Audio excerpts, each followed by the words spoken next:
Hello musicians and fellow movers. We just had another fantastic round of Let's Get Moving with Jim, Panky, and Lisa Flores. So this week we had some really great questions, and the exercises that we ended up talking about focused more on life in a chair and how to use your strap to help you move your shoulders more.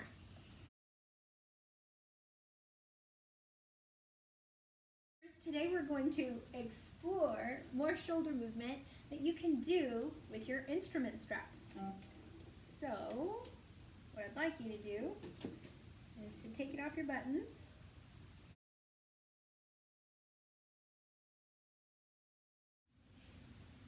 And then you're going to hold the strap in front of you at a comfortable shoulder width.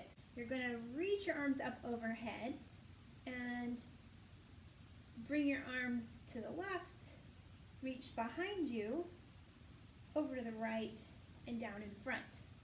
And as you go around, you want to make sure not to bend your elbows. So keep those elbows straight to move more of your shoulder tissues.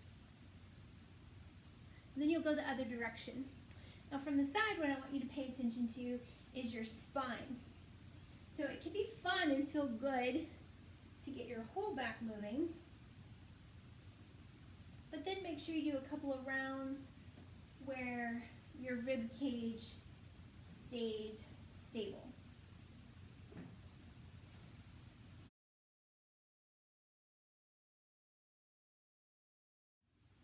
Now try holding the strap behind you, but with your palms facing forward,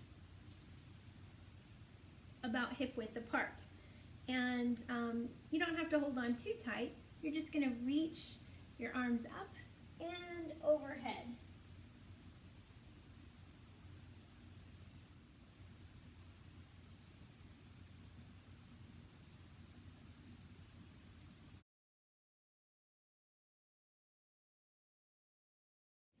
For this next round, I'd like you to pay attention to what your elbows are doing when you go up overhead. You're going to make sure that your shoulder, your elbow, and your wrist are all in a straight line as you lift the strap away from your hips. Here's what it looks like if the elbows stray apart. You can get higher up, but it doesn't move the shoulder as much.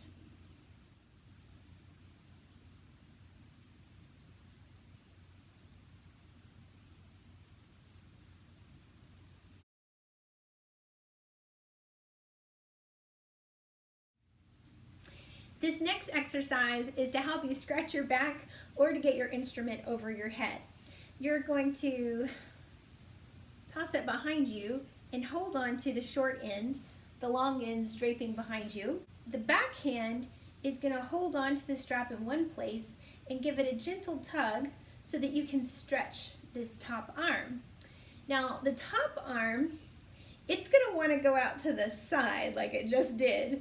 So you're going to take your elbow and point it up towards the ceiling and then reach back. So your arm stays pretty close to your head and your ear as you reach back.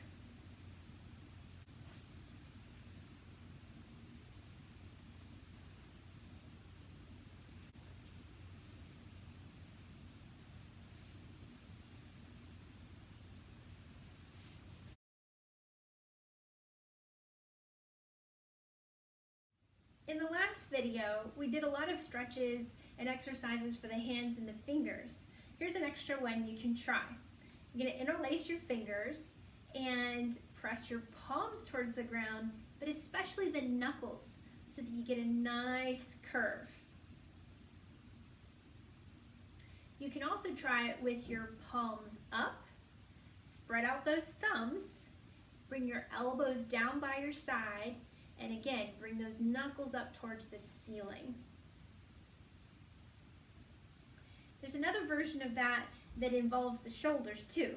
So interlace your fingers, press the knuckles away, and reach up overhead.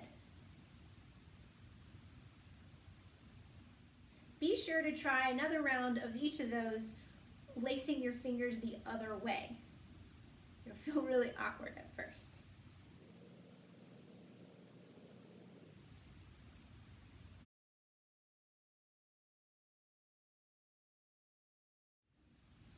Here's a series of stretches and exercises you can do with a chair.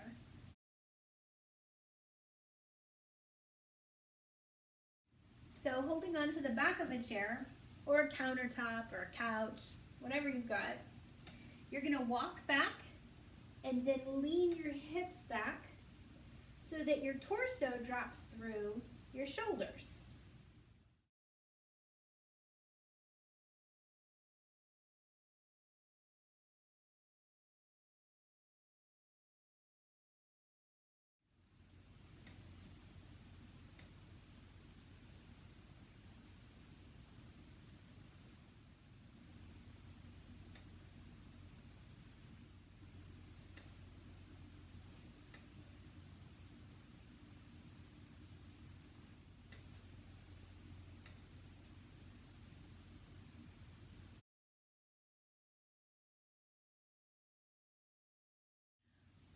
Sitting in a chair in and of itself is not problematic, but if you have to sit in it all the time, it can get uncomfortable.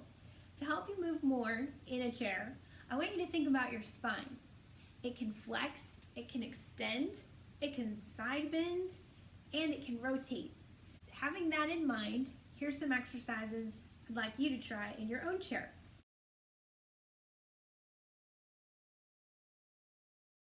To help you side bend in your chair without falling out, you're going to have your arms by your side, and we'll start with the right. Your fingers are going to slide down the edge, and you'll get a nice side bend. Try the left. As you bend, you may notice that the other hip wants to lift off the chair. So see if you can keep both of your sit bones on your seat.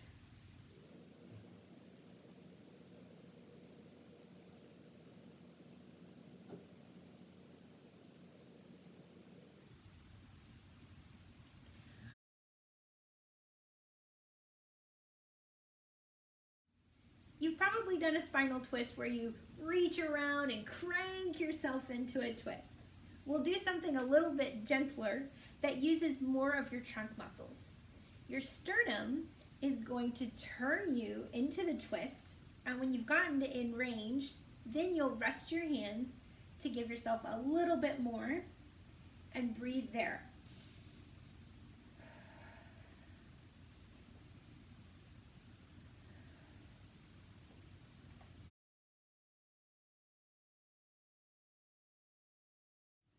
For this roll down, you're going to want your knees to be a bit wider so that your torso has room to go in between them, and then your hands are going to hold on to the legs below.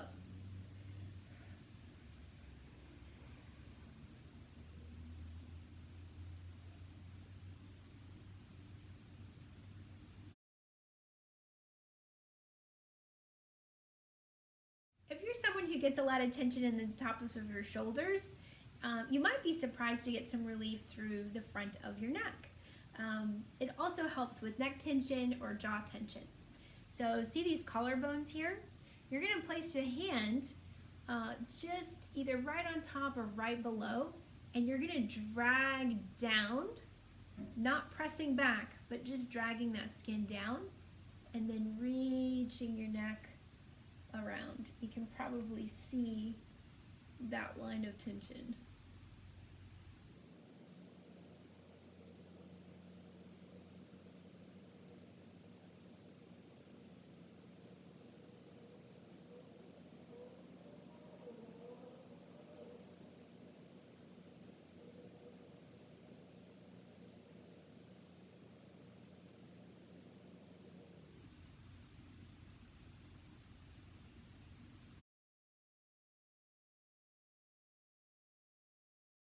This last exercise can be done sitting in a chair or standing up.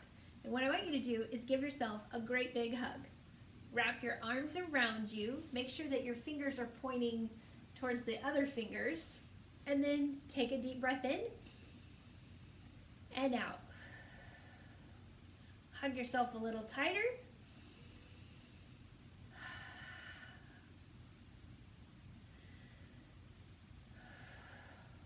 And then relax your arms down. Be sure to do it with the other arm on top.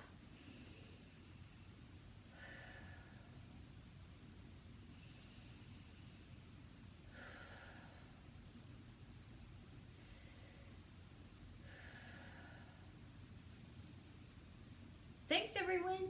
Have a good day. Thanks for tuning in, everybody. I hope these exercises help you feel more comfortable at work, at home, and certainly while you're playing your instruments. Please subscribe to my channel. It's new, but more content every week. And I look forward to seeing you all next week. Jim and I are meeting again for a live round of Let's Get Moving, and I look forward to hearing your questions and interacting with you. Take care.